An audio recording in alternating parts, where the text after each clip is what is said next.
आज का जो टॉपिक है वो है आपका वैदिक सभ्यता। ठीक है, तो इसको अच्छे से समझना। यहाँ से आपको प्री में भी और मेंस में भी एक क्वेश्चन लिखने के लिए मतलब अल्टरनेट पूछ ही देता है। तो सिंधु घाटी सभ्यता और वैदिक सभ्यता ये प्राचीन भारतीय इतिहास का बहुत महत्वपूर्ण कह सकते हैं कि टॉपिक में से माना जाता है। तो इसको अच्छे से समझने का प्रयास कीजिएगा। वैदिक काल, सबसे पहले हम लोग समझेंगे कि वैदिक काल जो है वो कब से कब तक का पीरियड है।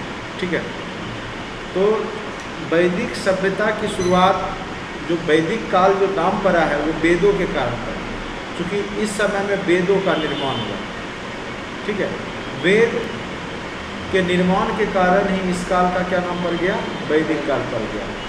और यह संस्कृति जो है वो सिंधु घाटी सभ्यता के बाद की संस्कृति है। इससे पहले आया आपका कौन सा, सिंधु घाटी सभ्यता, उसके बाद आपका आ गया वैदिक काल।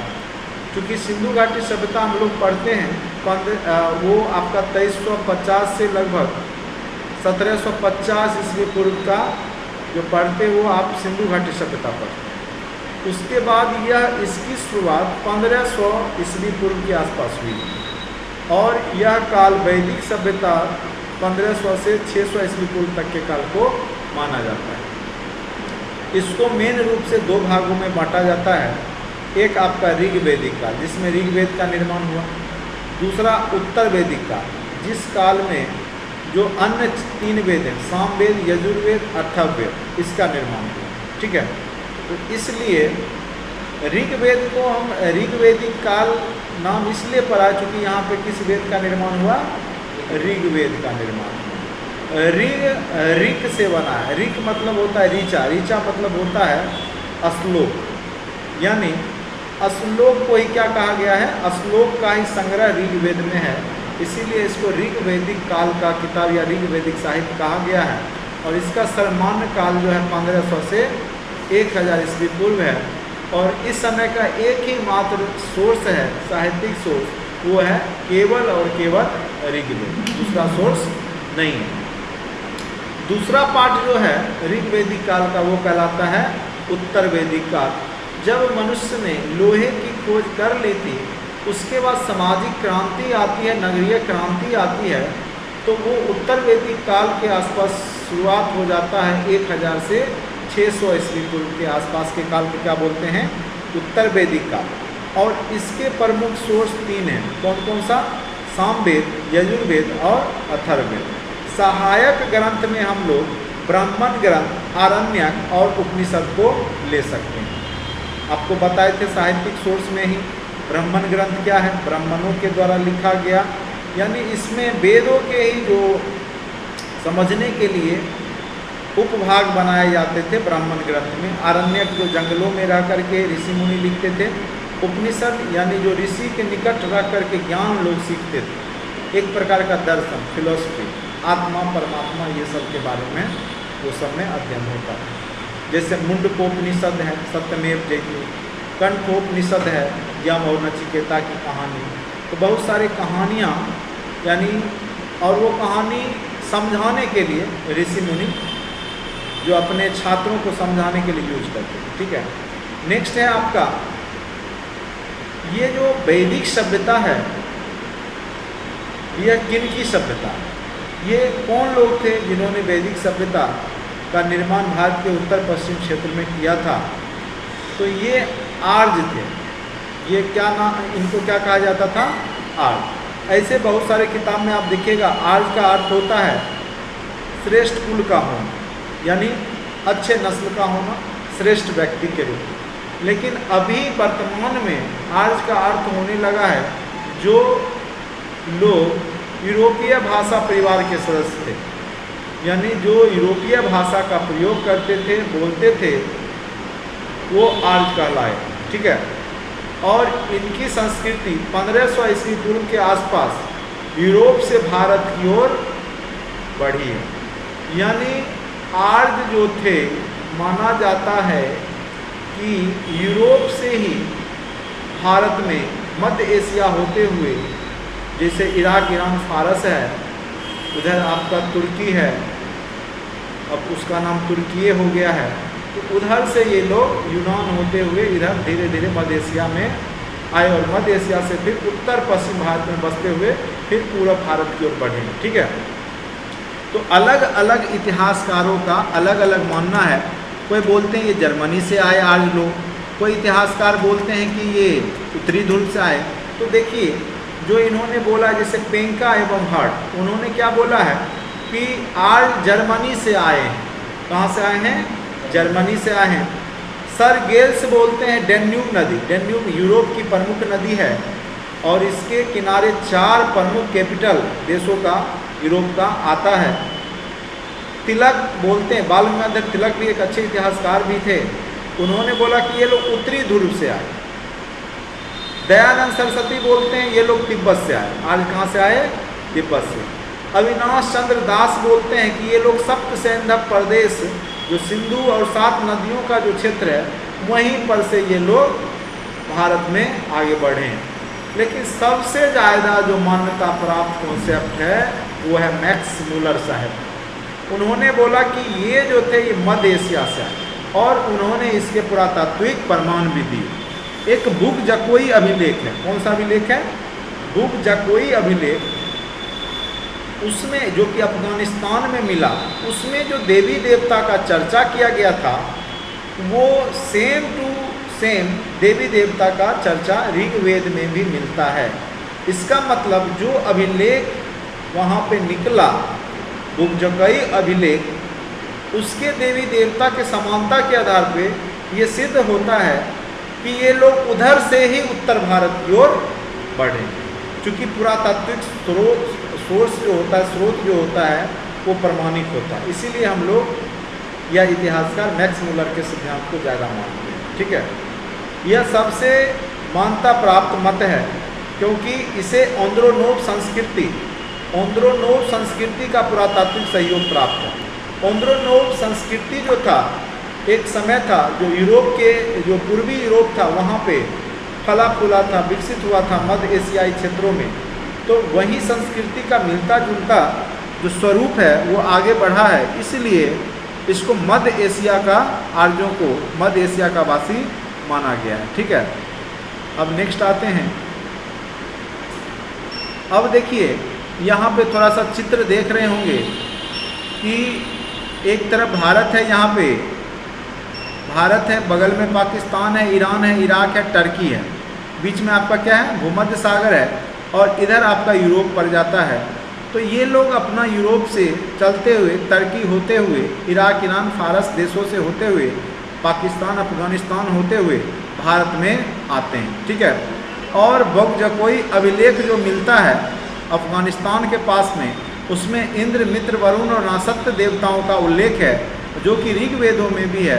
इसका मतलब है कि यही लोग थे जो आगे आकर के उत्तर पश्चिम भारत में बस के आर्य सभ्यता का विकास किया। ठीक है, तो ये यहाँ से आप बोल सकते हैं कि भारत में जो आर्य आए वो मध्य एशिया से ही आए होंगे।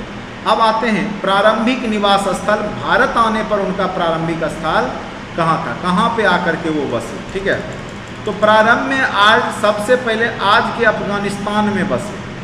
उसके बाद अफगानिस्तान से लेकर भारत के पंजाब, हरियाणा तक रहते थे शुरुआती दौर में, किंतु वो धीरे धीरे पूरब की ओर यानी उत्तर पूर्वी भारत की ओर बढ़ते चले गए। ठीक है, उसके बाद निवास क्षेत्र में आप देख सकते हैं कौन कौन सा क्षेत्र है जो अफगानिस्तान, चूँकि ऋग्वेद में जिन नदियों का चर्चा मिला है वो आज भी अफगानिस्तान में हैं। ठीक है, इसका मतलब है कि ऋग्वेदिक जो आर्य थे वो अफगानिस्तान के ही पास में निवास करते थे। जैसे उसमें जो वेद में चर्चा की गई गोमल जो अभी गोमती नदी है, स्वास्तु जो अभी स्वात नदी है, कुबा जो अभी काबुल है, कुर्रम जो कुर्मू नदी है, तो अभी भी अफगानिस्तान में ये सब मौजूद है। यानी ऋग्वेदिक आर्य लोग अफगानिस्तान के क्षेत्रों में रहा करते होंगे। फिर धीरे धीरे उत्तर वैदिक काल आते आते ये लोग धीरे धीरे क्या हुए कि पूर्वी भारत, उत्तर पूर्वी भारत की ओर बढ़े और आकर के सप्त सैंधव प्रदेश, जिसको कि देवयोगी प्रदेश कहा गया है, उस क्षेत्र में बसते हैं। वहाँ की प्रमुख नदी सिंधु नदी है जिसका सर्वाधिक बार चर्चा किया गया है। वित्सता जो कि आप जम्मू कश्मीर में झेलम नदी है, अश्विनी चेनाब नदी, पुरुषनी वर्तमान की रावी नदी, विपाशा उस समय की, अभी ब्यास नदी उस समय की, शत्रुदी अभी सतलज नदी, और सरस्वती नदी जो कि वर्तमान में विलुप्त हो गई है, उसी को उन्होंने माता का दर्जा या नदी तमा कहा था, यानी सबसे उत्तम नदी सरस्वती को आज लोग मानते थे। सर्वाधिक चर्चा हुआ है सिंधु का, लेकिन सबसे उत्तम नदी वो लोग किसको मानते थे? माता के समान, और नदियों में उत्तम किसको? सरस्वती नदी। अब आ जाइए ऋग वैदिक काल, जो कि जिसका आपका सामान्य काल कब से कब तक है? 1500 से 1000 ईस्वी, और 1000 से आगे चल करके आपका क्या हो जाएगा? 600 उत्तर वैदिक का। तो ऋग वैदिक काल का सोर्स ही आपका स्रोत क्या है? ऋग्वेद है। ऋग वैदिक काल का सोर्स क्या है? ऋग्वेद। भारत आगमन के क्रम में आर्य मध्य एशिया और ईरान से पहुंचे। भारत में आर्यों की जानकारी कहाँ से मिलती है? ऋग्वेद से मिलती है। ऋग्वेद हिंद यूरोपीय भाषाओं की सबसे प्राचीनतम एवं पवित्र ग्रंथ है, यानी इसमें जो भाषा का प्रयोग किया गया वो कौन सी भाषा है? हिंद और यूरोपीय, हिंदुस्तान और यूरोप दोनों की भाषा का मिक्सअप है। ऋग्वेद में अग्नि, इंद्र, मित्र, वरुण आदि देवताओं की स्तुतियाँ यानी प्रार्थना में संग्रहित हैं। उनके प्रार्थनाओं के लिए संकलन किया गया। इनकी रचना किसने किया है? तो महर्षि कृष्ण द्वैपायन वेदव्यास, ऐसे सीधे लिखा रहता है वेदव्यास, लेकिन पूरा नाम उनका क्या है? कृष्ण द्वैपायन वेदव्यास, तथा अन्य गोत्रों के ऋषियों और मंत्र सृष्टाओं ने किया है। ठीक है, गोत्र मतलब जहाँ पे सभी गायों का जो पशुपालन करते थे, क्योंकि देखिए जो ऋग्वैदिक काल के लोगों का प्रमुख पेशा क्या रहता है? पशुपालन रहता है, जबकि सिंधु घाटी सभ्यता के लोगों का मुख्य पेशा व्यवसाय और क्या था? खेती करना, कपास का। ठीक है, व्यापार व्यवसाय था। जबकि अब यह सभ्यता क्या है? आपका पितृसत्तात्मक है। दूसरा, और यह सभ्यता गाँव की सभ्यता है, ग्रामीण सभ्यता, ये याद रखना है आपको। ये सभ्यता शहरी सभ्यता नहीं है, ये सभ्यता गाँव की सभ्यता। ये जो सभ्यता है कौन सा? वैदिक सभ्यता, वो गाँव की सभ्यता है। ठीक है, तो ये भी आपको याद रखना।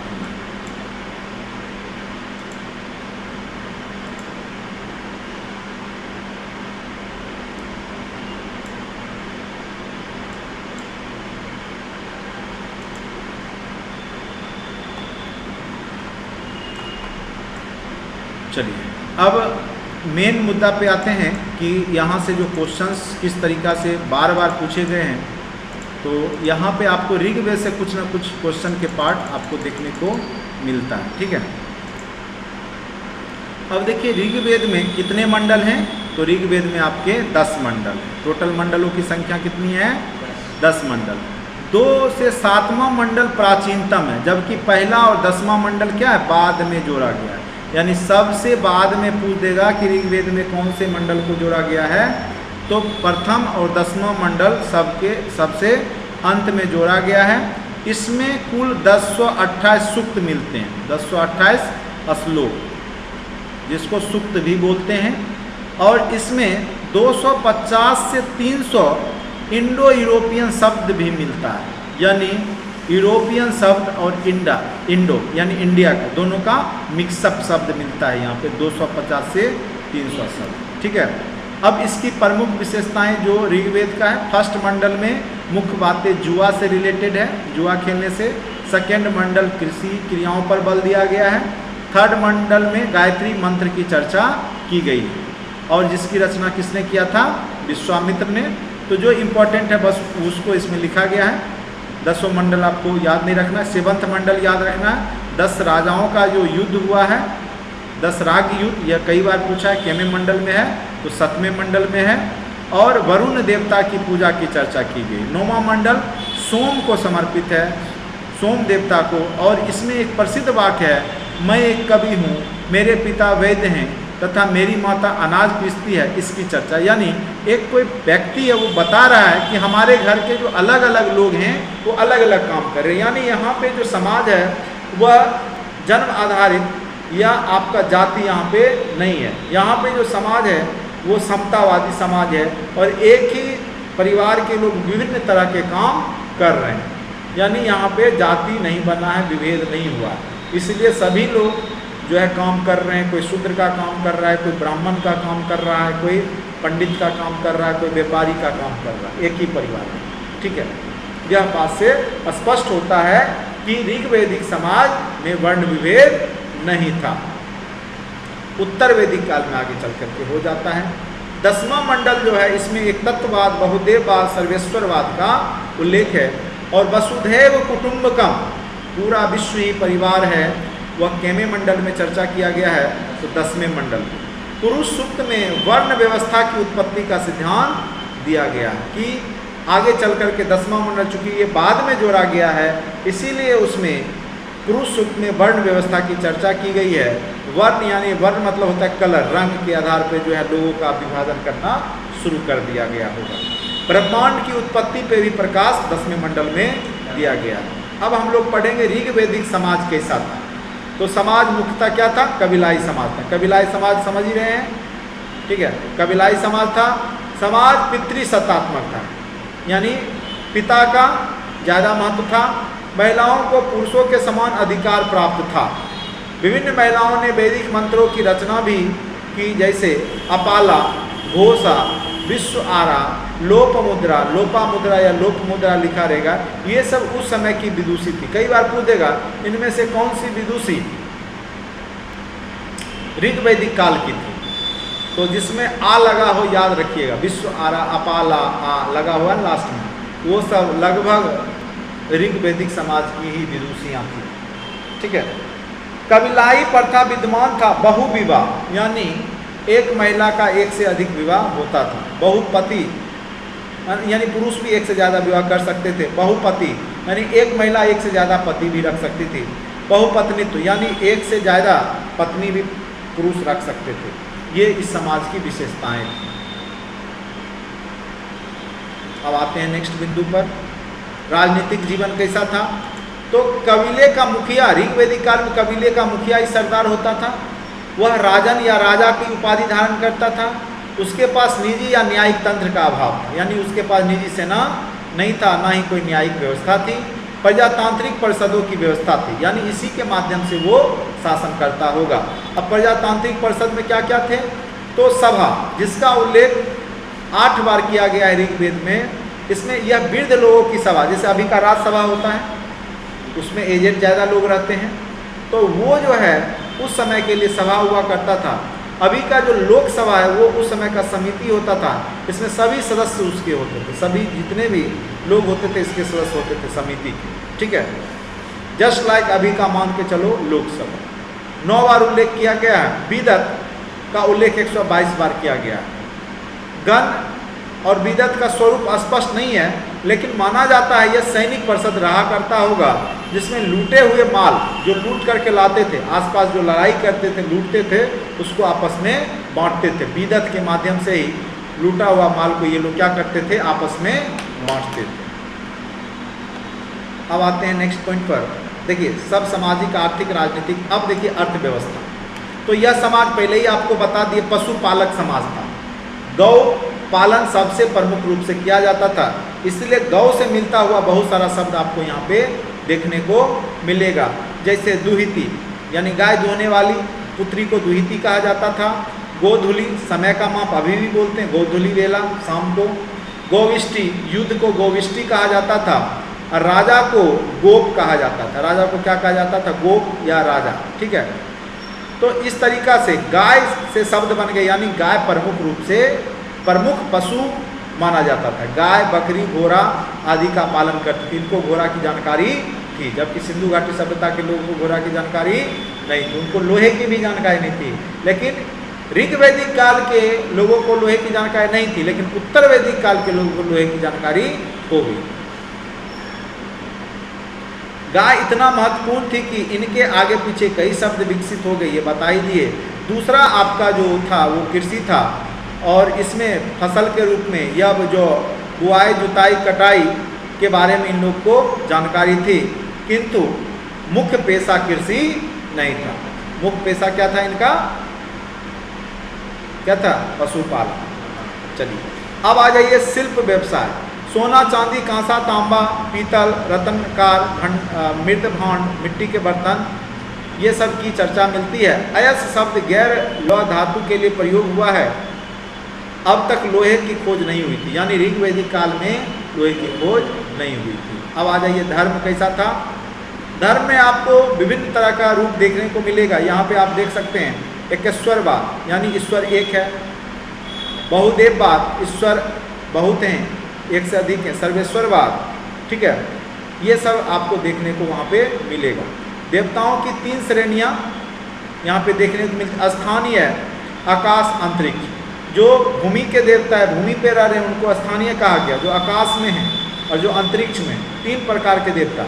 जैसे स्थानीय देवता के रूप में हम लोग इंद्र को मानते थे। किसको मानते थे? हम लोग, सॉरी बोल रहे हैं ये लोग, ठीक है। ऐसे हम लोग भी बोल सकते, चूँकि हम लोग आर्जी हैं, हिंदू लोग जितने भी हैं वो आर्ज के ही संतान हैं, आर्जी हैं। तो इंद्र वर्षा और वीरता के परिचायक थे। इंद्र किसके देवता थे? आज भी इंद्र को वर्षा का देवता माना जाता है। चूँकि हम लोग हिंदू धर्म में हैं और हिंदू धर्म आगे चल करके वैदिक सभ्यता का ही रूप है। अग्नि, मनुष्य तथा देवताओं के बीच में मध्यस्थ देवता का अग्नि कहा गया। आज भी कोई भी आप पूजा पाठ होता है तो आप देखते होंगे सबसे पहले यज्ञ हवन होता है। सबसे पहले या अगरबत्ती आप जलाते हैं। क्या करते हैं? अगरबत्ती जलाते हैं। इसलिए जलाते हैं क्योंकि यह कनेक्शन एस्टेब्लिश करता है ऊपर वाले और मनुष्य। इसलिए आग को क्या कहा गया है? मनुष्य और देवताओं के बीच मध्यस्थता करने वाला।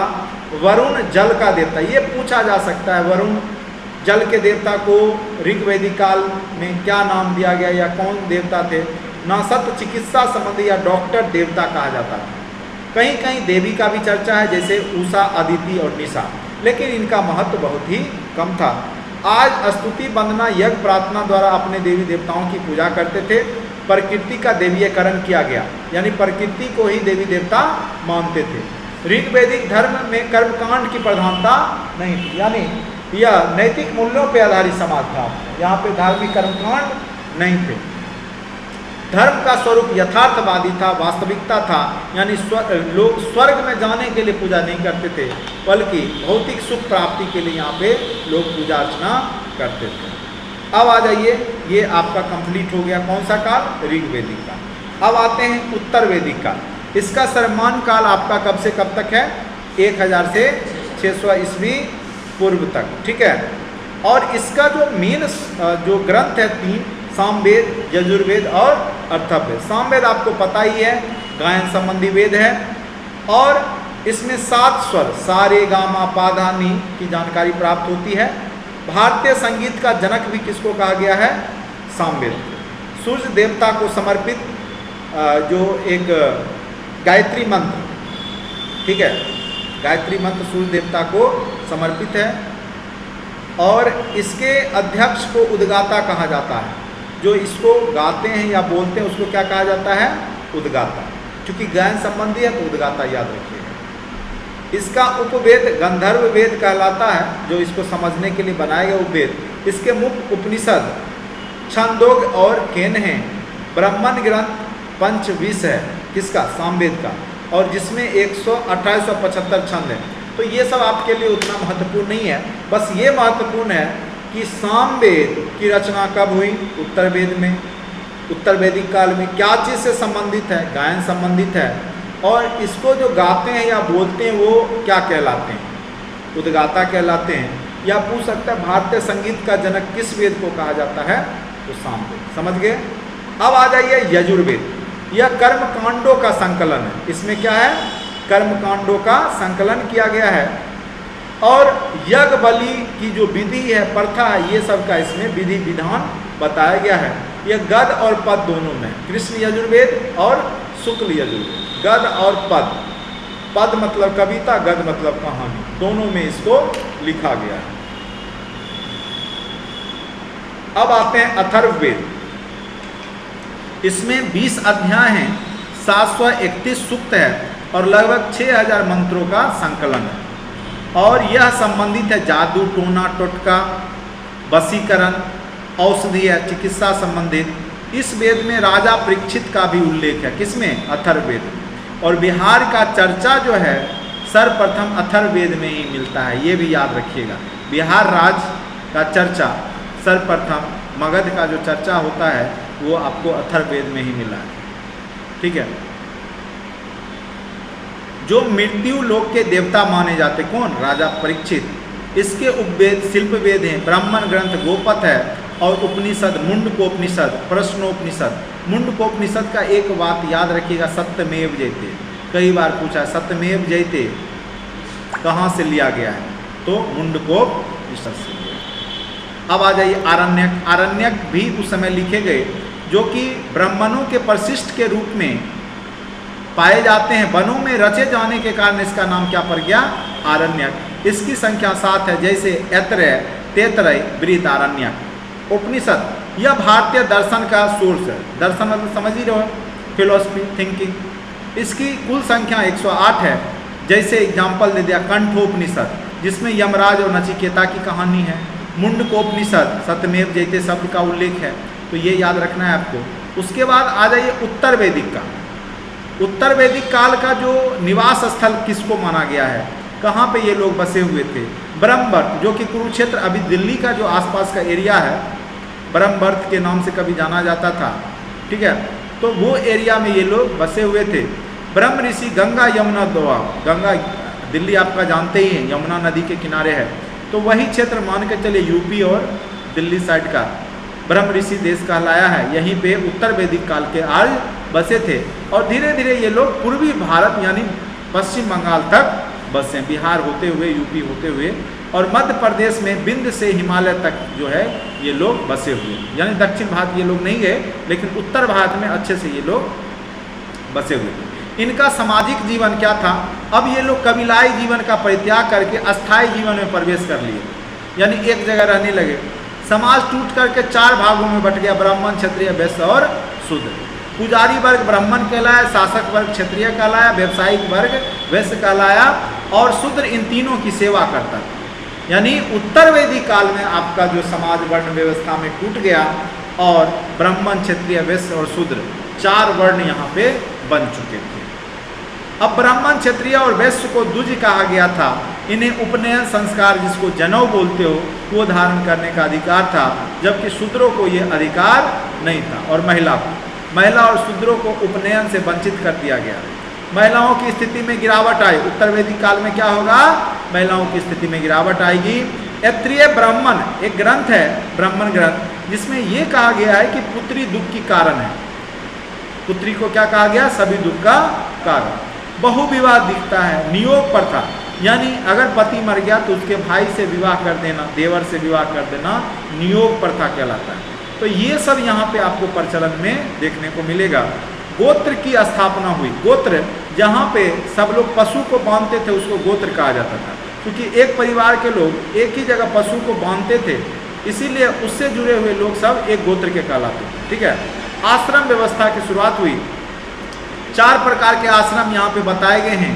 जैसे आपका ब्रह्मचर्य आश्रम 0 से 25 साल, उसके बाद गृहस्थ आश्रम, विवाह शादी करके अपना, उसके बाद वामप्रस्थ आश्रम, यानी कह सकते हो 50 के बाद वामप्रस्थ मानी वन में जा करके जिंदगी, उसके बाद सन्यासी जीवन, ठीक है। तो 4 प्रकार के यहाँ पे आश्रम व्यवस्था आपको देखने को मिलेगी। तो सामाजिक स्ट्रक्चर में ये हो गया।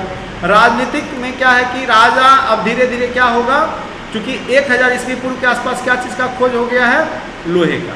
लोहे का खोज होगा, अनाज उपज ज़्यादा होगा, तो टैक्स के रूप में अब राजा क्या करेगा? अनाज को लेना शुरू करेगा। जब टैक्स आएगा, कर आएगा, तो राजा शक्तिशाली होगा। राजतंत्रात्मक व्यवस्था का विकास हुआ। शिक्षा पूर्वक कर के जगह अनिवार्य कर लिया गया। लोहे की खोज के कारण अस्त्र-शस्त्रों का निर्माण शुरू हो गया। राजा की शक्तियों में क्या हो गई? वृद्धि हो गई। और ऐत्रेय ब्राह्मण के अनुसार उत्तर में जो राजा थे उनको विराट कहा गया, दक्षिण के राजा को भोज कहा गया। नहीं बोला कहाँ राजा भोज, कहाँ गंगुतेली, एक गाना सुने होंगे। और पूरब के राजा को सम्राट कहा गया, जैसे सम्राट अशोक। और दक्षिण के राजा को स्वराष्ट्र कहा गया। तो इस प्रकार से राजा को उपाधि दी गई। सेना का अभाव अब भी दिख रहा था।